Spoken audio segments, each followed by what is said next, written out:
something else again. Yeah, you don't like that, do you, sportsman? No.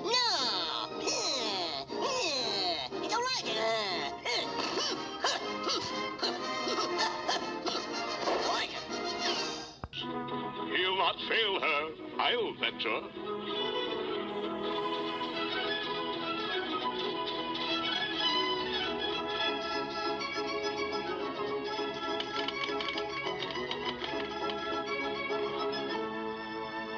Telegram for the Dover boys. Mrs. Tom, Dick, and Larry, Caraway with Tavern Upper Bottleneck, New York. Says, quote, help! Unquote. Signed Dora. 35 cents collect. But none of this happened overnight. It was a long process. So today, let's take a look at how a good artist became a great one. All right, let's get this picture started. No, no! The most famous aspect of any Chuck Jones cartoon, and the parts you probably remember, are the jokes.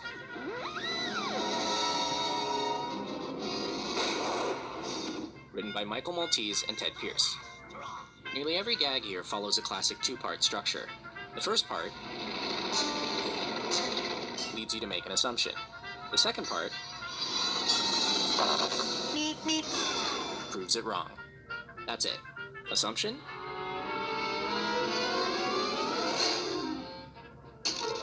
Reality.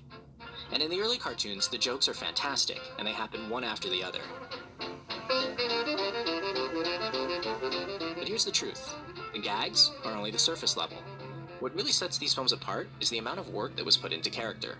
And that process took a long time. The assumption includes the personality of the character. For instance, we know that Daffy will always pick a fight, because it's part of his desire for glory. Take over.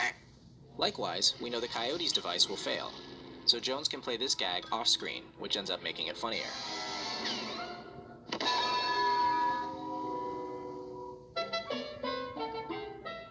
All the characters are a process of learning.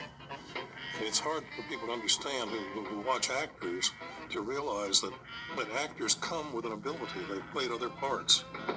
Hello. You bring in a drawing, all you have is a drawing. And you have to put in the characters. Consider the case of Daffy Duck. When he first started out, Daffy was more or less insane. Gosh, what a crazy, screwy duck. But over the course of 15 years, he changed from being the one who laughs to being the butt of the joke.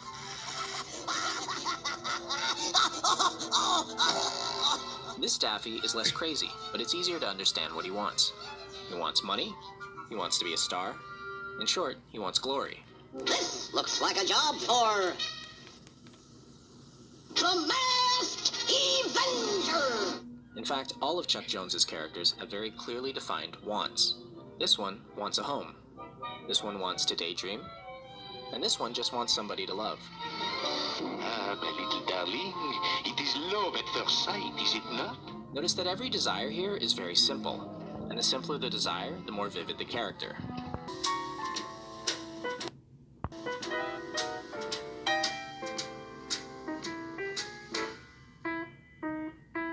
Chuck Jones as a man was an intellectual. Chuck could quote Aristophanes or Mark Twain at the drop of a pegboard. Brilliant man, besides being handsome. A delightful kind of courtly man in a way. I mean, he loved wearing a hat, and he loved kissing hands, and he loved all that kind of thing. He was skipped 3 grades when he was young. He was a determined kid, Stanford IQ testing thing.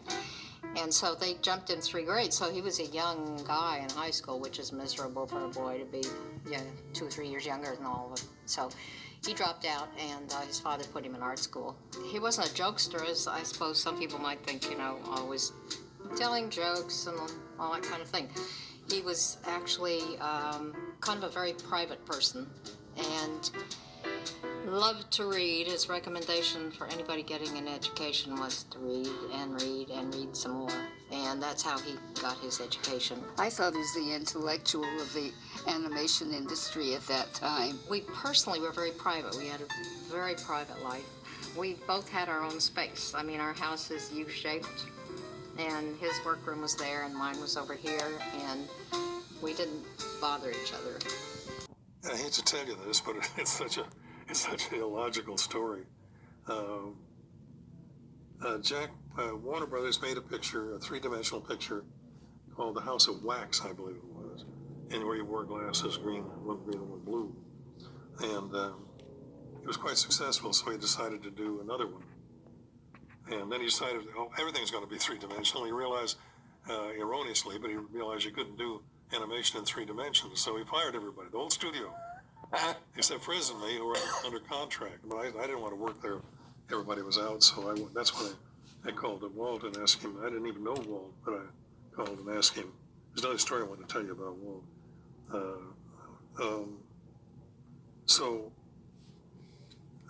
Here's the beautiful part of it. It has nothing to do with animation.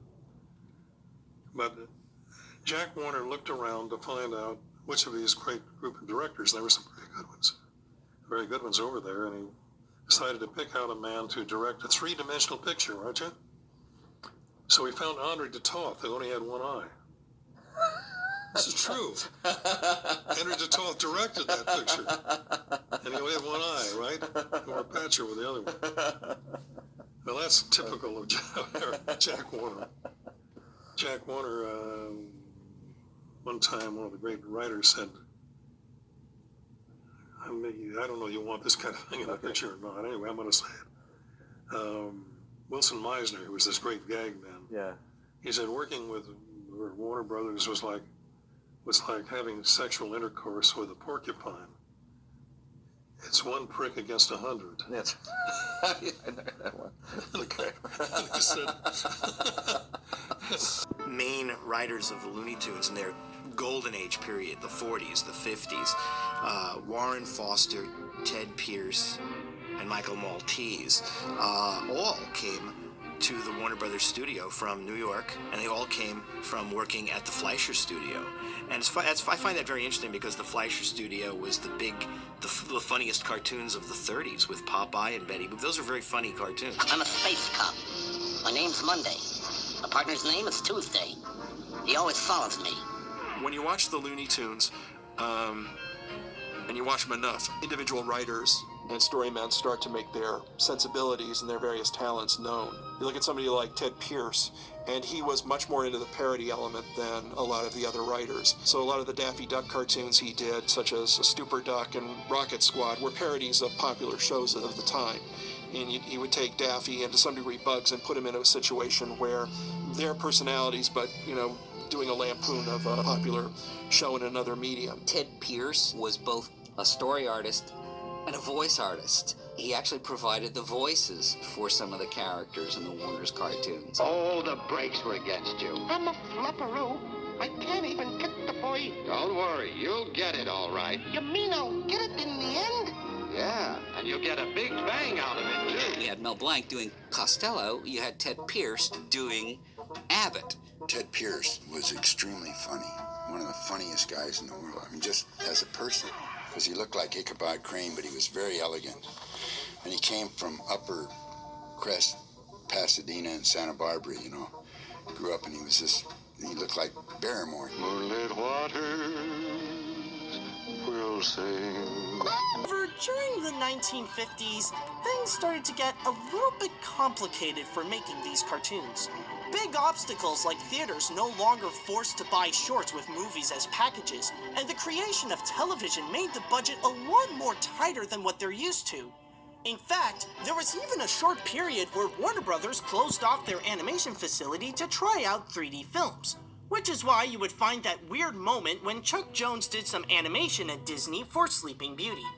By 1958, Edward Seltzer passed the torch to John Burton to be in charge of the Warner Brothers cartoons, and he decided to bring the Looney Tunes cartoons from 1948 onward onto television in 1960 with The Bugs Bunny Show. 2 years later, that's when things really fell apart. Jones was fired for breaking his contract by writing and producing the UPA film Gay Paris, and Freeling quit shortly afterwards to work on Hey There, It's Yogi Bear. As for the WB's remaining animation head, McKimson, he worked as the animation director for The Incredible Mr. Limpet in 1964. which was the final project before they decided to close down their animation facility. However, even with their golden age gone, that doesn't mean that the Looney Tunes were down and out. Freeling, along with David H. DePatie, formed a new studio called DePatie Freeling Enterprises, and they were the new guys in charge of making the cartoons, which were mostly directed by Frizz and Bob McKimson. They even made more Wile E. Coyote and Roadrunner tunes, this time made by Rudy Lariva. But the catch was that they didn't have that comedic finesse Jones had back in the day.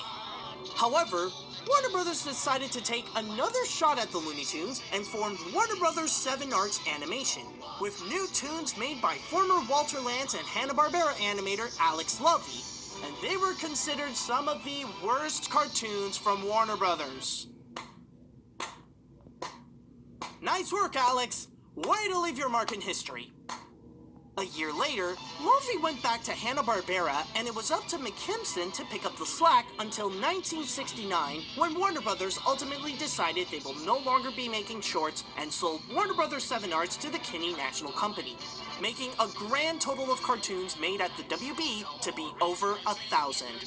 Ooh, and on this farm he had an igloo. Would it be too much to ask if we could make up our minds?